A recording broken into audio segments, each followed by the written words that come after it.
Queridos, a paz do Senhor. Deus seja louvado por essa noite, por essa madrugada, por essa vigília, denominada como Vigília da Vitória. Deus em Cristo possa abençoar a vida do pastor Abraão, que está na responsabilidade deste evento, e assim toda a coordenação de forma muito poderosa. Deus possa abençoar também aos amigos que aqui estão, Pedro Werneck, Davi, a todos os irmãos que estão envolvidos com este trabalho. Deus possa vos abençoar. Meus irmãos, nessa noite eu estou muito feliz em fazer acompanhado de um jovem, Adriel. É um jovem levita de Deus que me acompanha quando pode e vai estar ali me ajudando, tangendo aquele teclado ali enquanto nós falamos de Jesus. Amém? Sem delongas, eu tenho uma palavra para essa noite e eu queria que você abrisse a sua Bíblia e localizasse o texto no livro de Números. Você que pode, livro de Números, capítulo 13. Livro de Números, capítulo 13, verso de número 24. Glória a Deus. Números, capítulo 13, verso 24. Deus abençoe a vida do pastor Albert Ferreira. Tá bom? Deus abençoe a sua vida. Em nome de Jesus. Números 24, quem encontrou, diga vitória. Que está escrito: e chamaram aquele lugar de Vale de Escol, por causa do cacho que dali cortaram os filhos de Israel. Depois voltaram de espiar a terra, ao fim de 40 dias. E caminharam, e vieram a Moisés e a Arão, e a toda a congregação dos filhos de Israel, no deserto de Parã, a Cádiz, e tornando deram-lhe conta a eles, e a toda a congregação, e mostraram-lhes o fruto da terra. Verso 27. E contaram-lhe e disseram: fomos à terra que nos enviaste, e verdadeiramente mana leite e mel. Olhe para cá, eu tenho alguns minutos para poder ministrar uma palavra ao seu coração.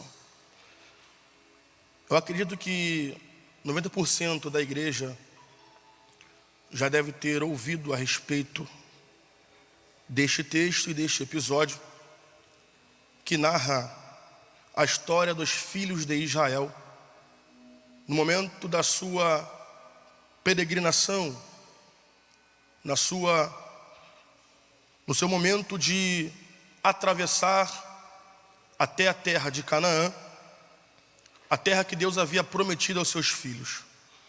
A saber que eles estão debaixo de uma promessa, e essa promessa não é uma promessa nova. Pastor, por que não é uma promessa nova? Porque esta promessa foi feita a Abraão e aos seus descendentes. Gênesis capítulo 12, capítulo 15 e 17, nós vamos observar que Deus, ele já havia falado a respeito dessa terra. Além de falar a respeito dessa terra, Deus vai dar nome à terra. Vai falar acerca da terra que mana leite e mel, da famosa Canaã, a terra que Deus havia prometido aos seus descendentes. Nós sabemos que Moisés é o condutor, o libertador do seu povo, que tira os seus filhos de Israel das mãos de Faraó, naquele tempo de opressão, ao qual o povo ficou de 400 a 430 anos sobre servidão no Egito.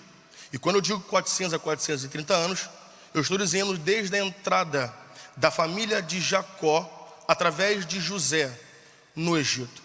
Nós conhecemos e sabemos que o faraó que se levanta vai desconhecer toda a história de José, fazendo assim, aumentando a carga de trabalho para com os hebreus, aumentando a carga para com os filhos de Israel. Trabalha mais, paga mais impostos, pagam mais tributos. Eles aumentaram o trabalho. Só que o texto é bem claro e vai nos informar que quanto mais, tanto mais, Faraó oprime o povo, tanto mais eles cresciam. O povo não parava o crescimento por conta da opressão de Faraó. O povo não parava o crescimento por conta da aflição de Faraó. Pelo contrário, quanto mais oprime, mais eles crescem. Quanto mais aflige, mais eles crescem. Então é desse cenário, é debaixo desse decreto que Faraó vai estabelecer sobre todo o Egito. Toda criança do sexo masculino mata. Se for menino, mata. Joga no rio Nilo. Faraó havia estabelecido esse decreto para todo o Egito. Só que o texto diz que é debaixo deste cenário, é debaixo desse contexto problemático que Moisés, ele vai nascer. Observe que o contexto não é favorável a Moisés. O contexto não é um dos melhores. Porém, Moisés vai nascer neste cenário, dentro desse contexto. E é nesse texto aqui, Números capítulo 13, que nós vamos observar que o povo, Moisés, estão debaixo da promessa de Deus. A opressão não parou aquilo que Deus tinha para com os seus filhos. A aflição não parou aquilo que Deus tinha para com os seus filhos. Até porque, se Moisés não viesse ao mundo, quem conduziria os filhos de Israel? Porque Deus já havia escolhido Moisés para ser o legislador. Deus já havia escolhido Moisés para ser o condutor do povo. Só que o texto diz que é debaixo deste cenário que Moisés, ele vai ser achado pela filha de Faraó às margens do rio Nilo. Moisés, ele vai crescer. Moisés, ele vai se estabelecer em toda a cultura egípcia. Moisés, ele vai ter todo o conhecimento e plano egípcio dentro do Egito. Até porque Moisés era para ser um príncipe no Egito. Ele foi treinado para isso. Ele foi ensinado para ser um príncipe dentro do Egito. Só que Moisés, ele tem 3 períodos na sua vida, 3 períodos de 40 anos. Primeiro período dentro do Egito. Ele nasce no Egito, ele cresce no Egito, ele aprende toda a cultura dentro do Egito. 40 anos da sua vida, Moisés, ele vai se estabelecer no território egípcio, mesmo tendo sangue hebreu. Moisés é hebreu por natureza. Moisés é hebreu desde o seu nascimento. Só que olha que interessante, Moisés vai crescer, Moisés vai se estabelecer, Moisés vai aprender dentro da casa de alguém que um dia queria o matar. Pastor, a vida de Moisés parece uma incógnita. Por quê? Porque não era nem para ele estar vivo, mas ele está vivo e está crescendo dentro da casa de alguém que um dia queria o matar. Esse é o primeiro período da vida de Moisés, 40 anos no Egito. Só que Moisés agora vai dar início ao seu segundo período, quando ele observa um egípcio maltratando um hebreu. Esta cena vai chamar a atenção de Moisés.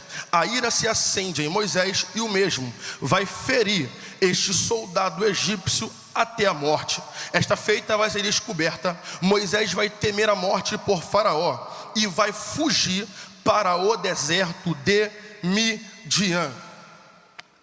É nesta fuga que Moisés vai ter em Midian que vai dar início ao período da sua segunda quarentena, ou melhor, o seu segundo período de 40 anos. O segundo período de 40 anos na vida de Moisés foi neste lugar chamado Midian. Em Midian, Moisés vai conhecer uma das filhas de Jetro por nome de Zípora. Moisés vai casar, vai ter 2 filhos, Gerson e Eliezer.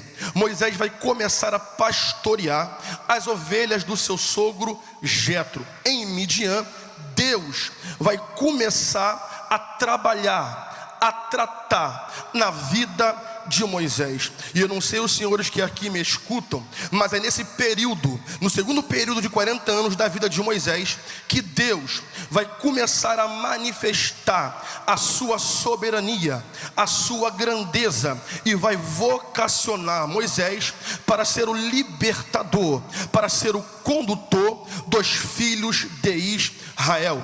É bem verdade que nós sabemos que quando Moisés começa a apacentar as ovelhas não eram de Moisés. Pastor, não eram? É claro que não. De quem eram as ovelhas que Moisés pastoreava? As ovelhas eram de Jetro, o seu sogro. As ovelhas não eram de Moisés, as ovelhas eram de Jetro. Olha que interessante, Moisés foi para o Egito totalmente vazio de tudo aquilo que ele tinha no Egito. Ele chega em Midian sem nada. Ele chega em Midian como assassino, ele chega em Midian como homicida, ele chega em Midian como fugitivo. Mas é em Midian que começa todo o trabalhar, todo o tratar de Deus para a vida de Moisés. Moisés chega sem nada, mas é ali que Deus começa a fazer tudo, pastor Abraão. Moisés chega vazio de si mesmo, mas é ali que Deus começa o trabalhar na vida de Moisés. Deus começa a limpar o Egito da vida de Moisés. 40 anos em Midian foi o tempo em que Deus começou a tratar, ter um face a face com Moisés, até porque Moisés está pastoreando as ovelhas do seu sogro. Era um treinamento, eu não sei quem vai dar glória com o que eu vou dizer aqui, mas era um treinamento de Deus para com Moisés, antes de entregar os filhos de Israel em sua mão. Primeiro ele pastoreou as ovelhas, para depois Deus entregar uma nação para ele. Primeiro Deus entregou na mão de Moisés ovelhas de alguém, para depois entregar uma nação para ele. Pastor, por quê? Porque não tem como Deus te dar algo grande sem antes te passar por um período de treinamento.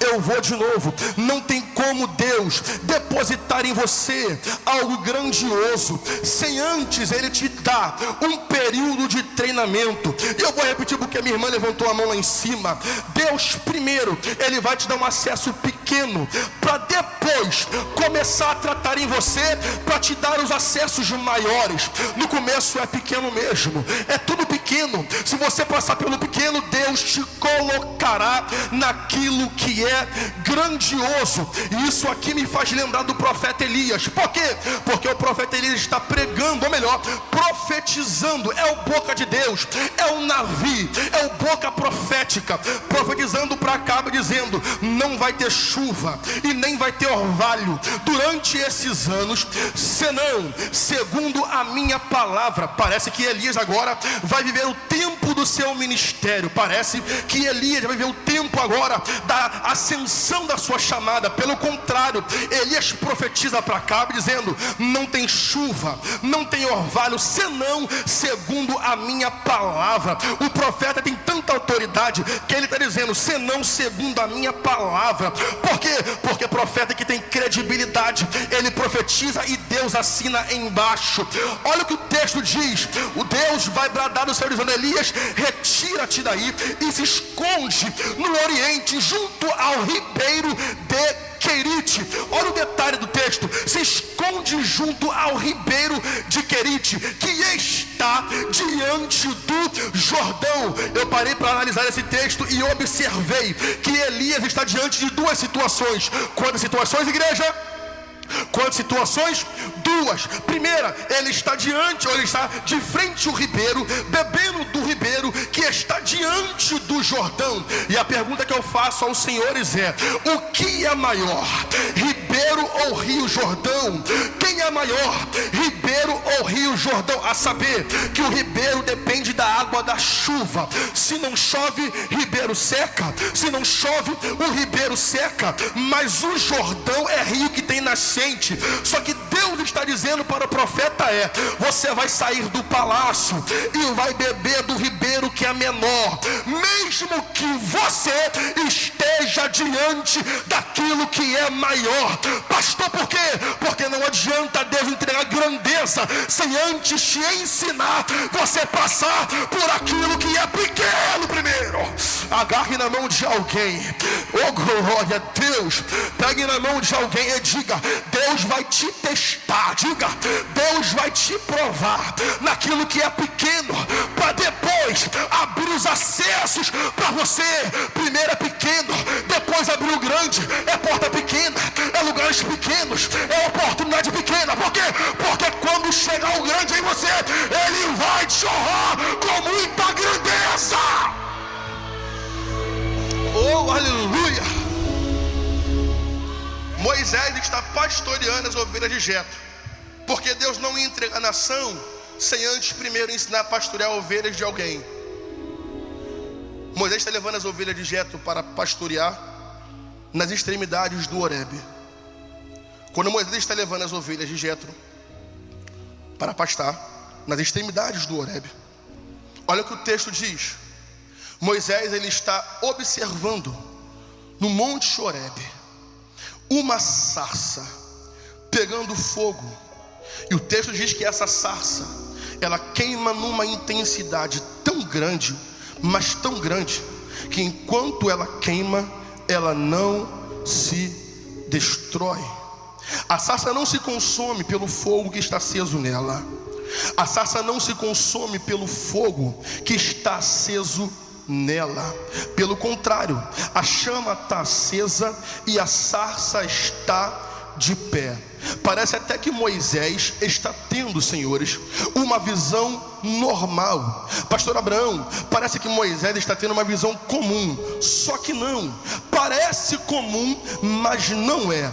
Pastor, por que parece? Porque no deserto o calor é extremo e durante a noite é muito frio. Você quer ver um exemplo? Durante o dia não é como o calor do Rio de Janeiro, faz 40 graus e você se esconde debaixo de uma árvore, se esconde debaixo de um telhado. É totalmente diferente. No deserto o calor é muito forte, ao ponto de arbusto seco, planta seca, pegar fogo. E a sarça, ela libera uma toxina que ela se torna inflamável, ficando mais fácil com a intensidade do calor pegar fogo, queimar. Só que olha interessante, quando Moisés está observando a sarça no Horebe, porque a palavra Horebe vem da etimologia Horeve, que significa seco, desolado, árido. É um lugar seco, porque era alto, inclinado ao sol, batendo ali todos os horários do dia sobre aquele lugar, sobre aquela sarça. Só que a visão que Moisés está tendo é: a sarça queima, mas não se desfaz. A sarça queima, mas não se destrói. Parece uma cena comum. Por que parece? Porque no deserto é normal planta seca pegar fogo e se desfazer. Oh glória! No deserto é normal planta seca pegar fogo e se deteriorar. No deserto é normal planta seca pegar fogo e se destruir. Só que no Horebe não. No Horebe é um lugar onde coisas de Deus acontecem. Existem algumas evidências no Horebe, existem alguns fatos no Horebe que faz com que o Horebe seja um lugar marcado. A sarça se acendeu no Horebe, a água saiu da rocha no Horebe, ou no Monte Sinai. É o mesmo nome, é a mesma coisa, a mesma localização. O lugar é onde Deus se manifesta. Só que olha o texto: Moisés está vendo a sarça queimar, mas não se destruir. Pastor, por quê? Porque número 1, quem queima na sarça é o próprio Deus. Oh, aleluia! Alguém levantou a mão e eu vou de novo. Quem queima na sarça, através da sarça, é o próprio Deus. Pastor, e o que é isso? Isso se chama teofania. E o que é teofania? Manifestação visível do próprio Deus. Eu estou sentindo Deus para dizer isso aqui. Manifestação visível do próprio Deus. Quem queima na sarça não é qualquer coisa. Quem se acende na sarça não é qualquer fogo. Quem se acende na sarça não era um fogo estranho. Quem se acende na sarça é o próprio Deus. E eu não sei se isso aqui vai incentivar a você a levantar as tuas mãos, abrir a sua boca e fazer o barulho que o diabo não gosta. Mas quando eu estou sentindo graça, quando Moisés olhou para a sarça pegando fogo, ele se virou para lá. Pastor, por que Moisés se vira? Porque aquela cena parecia ser comum, mas não era. Lá vai a palavra: você entrou por essas portas achando que seria apenas uma vigília comum, mas não é. Mas um culto comum, mas não é. Mas uma noite comum, mas não é. Eu vim como boca de Deus para dizer para alguém: este lugar já está aceso e cheio da glória de Deus. Olha aí, Amaiaté, Kamanassarabia. Agarre na mão de alguém, Uremanaxé. Pegue na mão de alguém, balança ele, não solta. Uriande Komanai, Kalamanderebia. Já se acendeu aqui, pastor Abraão, um braseiro de Deus. Pegue na mão de alguém, esse lugar vai tremer. Segura, segura, saculeja esse crente e diga: este lugar já se transformou no Horebe de Deus. E aonde é Ominassarabia? E o que acontece no Horebe? A sarça queima e não se apaga. Ela queima e não se apaga. Olha aí, olha aí, olha aí, olha aí. Eu vou te dar alguns segundos para levantar a mão, abrir a boca e fazer o barulho. Vai, vai, vai, porque no Horebe o fogo pega. No Horebe a sarça queima. No Horebe o fogo pega e não se apaga.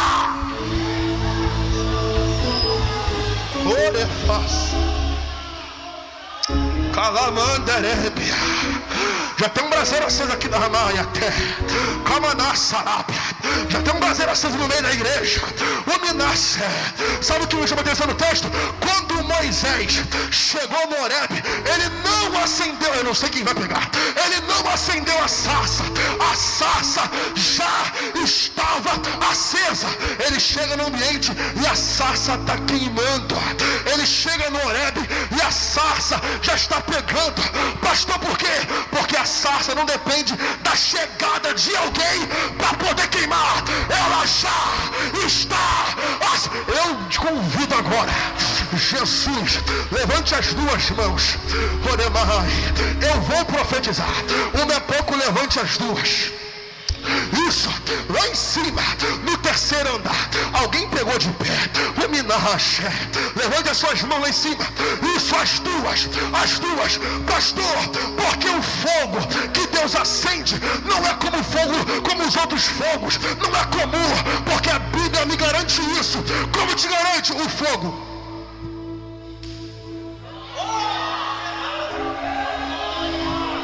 Arderá continuamente sobre o altar e não se apagará.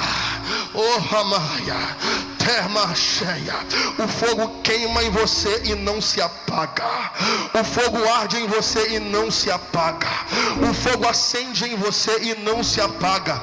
Pastor, por que não se apaga? Porque o fogo de Deus não causa estranheza. O fogo de Deus, aleluia, não causa coisa estranha. Por que não? Ele acende e permanece aceso. Oh, aleluia. Eu não sei quem vai pegar a palavra. O fogo de Deus, ele se acende em você e traz em você a marca da durabilidade. Diga para alguém: o fogo de Deus vai trazer em você a marca da durabilidade. Por que durabilidade, pastor? O fogo de Deus não é estranho, porque não se acende aqui e se apaga quando acabar a vigília. Oh, aleluia. Não se acende aqui e se apaga quando o culto acabar. O fogo de Deus vai trazer em você a marca. Olha a marca, olha a marca, olha a marca. Quem tem, levante as mãos. Quem tem, levante as mãos. Abre a boca aí, meu filho, e faz o gol. Olha a marca, olha a marca. Olha, quem tem marca tem. Olha lá, olha lá. O Minacaxé, o Minacantarama cheia. Tem crente com a marca aí? Deixa eu ver, deixa eu ver. Eu vou deixar você gravar.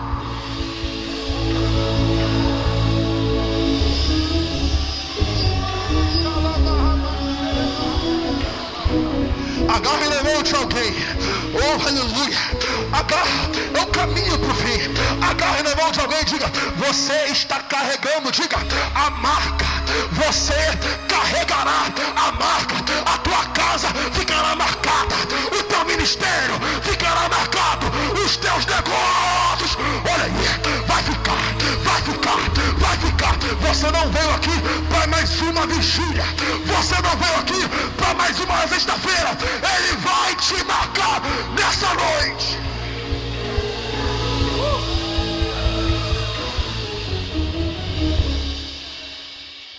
Se põe de pé.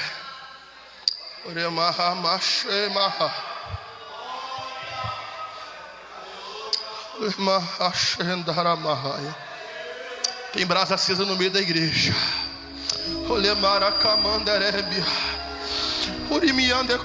Está acesa, não, está acesa. Está acesa, está acesa. Está acesa, está acesa. Está acesa. Quando Moisés chegou no Horebe, a sarça já estava acesa. Moisés se virou para aquela cena, meus pastores, e ele desejou, achou curiosidade na sarça e quis se aproximar da sarça queimando. Olha Deus dizendo: não se achegues para cá. Por quê? Porque o lugar em que você está é lugar santo. Eu já ouvi muita coisa a respeito desse texto, porque Deus disse: tira a sandália dos seus. Forte, tira a sandália dos seus, porque esse lugar é lugar. Eu já ouvi muita coisa, que a sandália representava os deuses egípcios, que a sandália representava o Egito. Tudo bem, só que Deus me falou algo muito interessante numa revelação nesse texto. As sandálias significam em Moisés o seu uso pessoal. Pastor, por que pessoal? Porque o sapato que está no meu pé é o meu número e cabe no meu pé. Ali foi a primeira manifestação de Deus para com Moisés. Ali foi o primeiro sinal face a face de Deus para com Moisés. Então não teria como Deus se manifestar através da sarça e se revelar a Moisés, Moisés entrando com aquilo que ele carregava em si mesmo. Se em Midian foi o lugar em que Deus tirou todo o Egito para enxertar em Moisés a chamada, o ministério e a vocação que ele tinha para com o seu filho. Tira a sandália, porque o lugar é santo.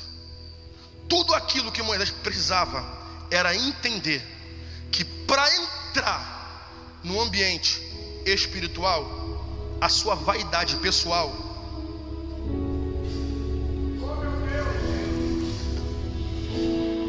fica do lado de fora, porque para entrar na presença é sem sandália.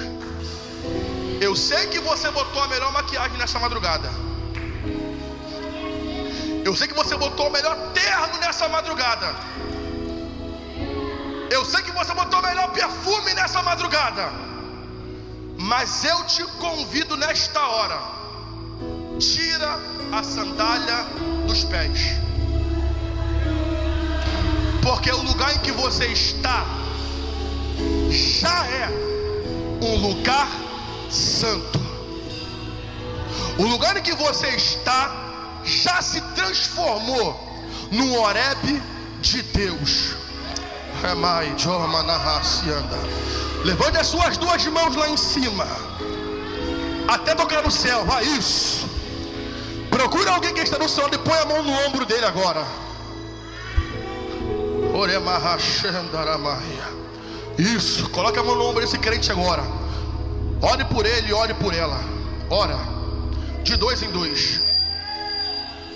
Este lugar se transformará num braseiro. De dois em dois, de dois em dois, de dois em dois. De dois em dois, isso. Ora por ele. Este culto está totalmente acendido, aceso. Deus está dizendo para alguém: se um vaso ligar, ele vai acender as brasas. Olha aí, acende, acende, acende, acende, acende, acende, acende, acende, acende. Quem é do glória, abre a boca. Quem é do aleluia, abre a boca. Abre a boca, abre a boca, abre a boca. Eu vou te dar 30 segundos para abrir a boca e fazer o barulho que o diabo não gosta. Vai, vai, vai, vai. Olha aí, olha aí, olha aí, olha aí. O Minarraché, o Minacalamandé, o Imicomana Sarapa, o Leonecomaná. O lugar já está aceso. Abre a boca para adorar. Vai. 29. Remaia, Ramai. Já tem anjos passeando no meio da igreja. 28. Quem é do glória já está liberado. Quem é do aleluia já está liberado. Pega, pega, pega, pega, pega, pega, pega, pega, pega. Olha o renovo de Deus. Olha o renovo de Deus. Olha o renovo. Quem é batizado, fala em línguas agora. Fala em línguas, fala em línguas, fala em línguas, fala em línguas. Aonde houver um crente ligado agora, acende, acende,